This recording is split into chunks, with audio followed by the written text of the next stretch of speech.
Je vous remercie. La parole est maintenant à Madame Michèle Peyron pour La République en marche.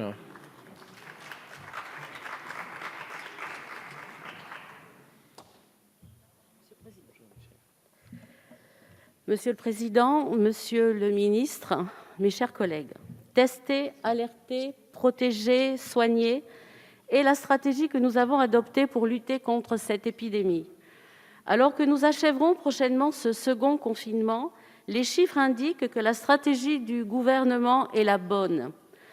Cette proposition de résolution présentée par le groupe Les Républicains invite le Gouvernement à s'inspirer des politiques sanitaires initiées dans d'autres pays, notamment celles mettant en œuvre le dépistage de masse.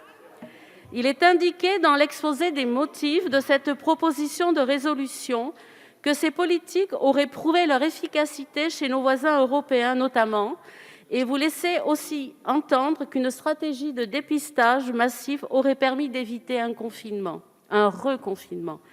Vous avez, je le crains, une vision idéalisée du dépistage massif, que vous semblez voir comme une solution miracle et qui ne correspond pas à celle plus objective du conseil scientifique présidé par le professeur Delfraissy, dont nous suivons les recommandations depuis le début de cette crise sanitaire.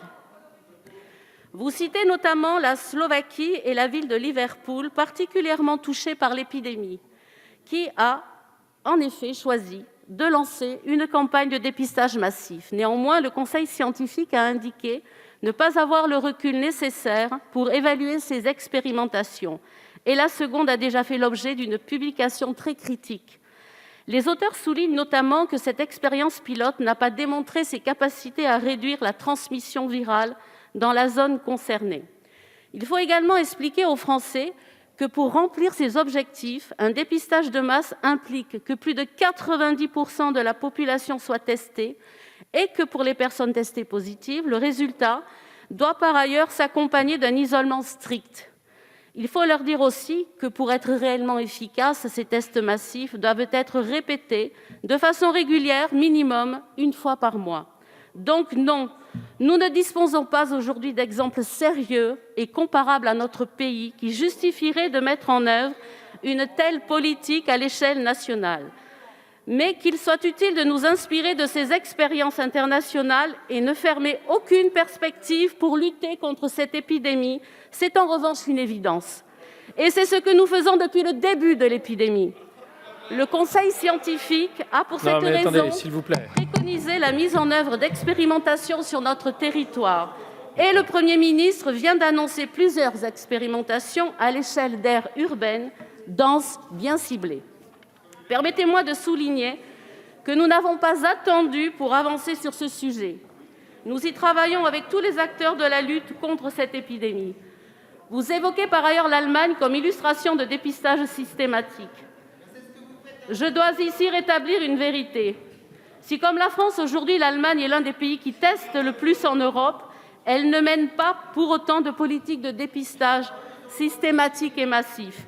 Elle réalise des dépistages ciblés sur les personnes symptomatiques, cas contacts, personnes revenant d'une région classée à risque ou de certaines professions.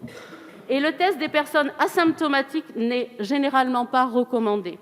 La France a fait le choix de tester largement la population en rendant notamment le test PCR gratuit et accessible sans ordonnance, tout en laissant la priorité aux personnes présentant des symptômes, aux personnes étant cas contact et au personnel soignant. C'est une bonne stratégie compte tenu de ce que nous avons vu précédemment. Elle a également considérablement renforcé ses capacités de test, avec l'arrivée des tests antigéniques et les nouveaux tests salivaires recommandés pour les patients symptomatiques. La France a donc bien mis la stratégie de dépistage au cœur de la politique de lutte contre la Covid-19. Et je salue ici le travail de toutes les personnes mobilisées sur le terrain pour que le dépistage se passe dans les meilleures conditions. En conclusion, bien que nous soyons en désaccord avec le groupe Les Républicains sur les postulats et les critiques véhiculés par l'exposé des motifs de cette PPR, nous constatons toutefois que le Gouvernement s'inspire bien, depuis le début de l'épidémie, des politiques sanitaires initiées dans d'autres pays, en particulier en ce qui concerne le dépistage de masse, comme invite à le faire cette PPR. Considérant donc que ce texte est satisfait, le groupe La République En Marche ne s'y opposera pas. Merci beaucoup. Je vous remercie.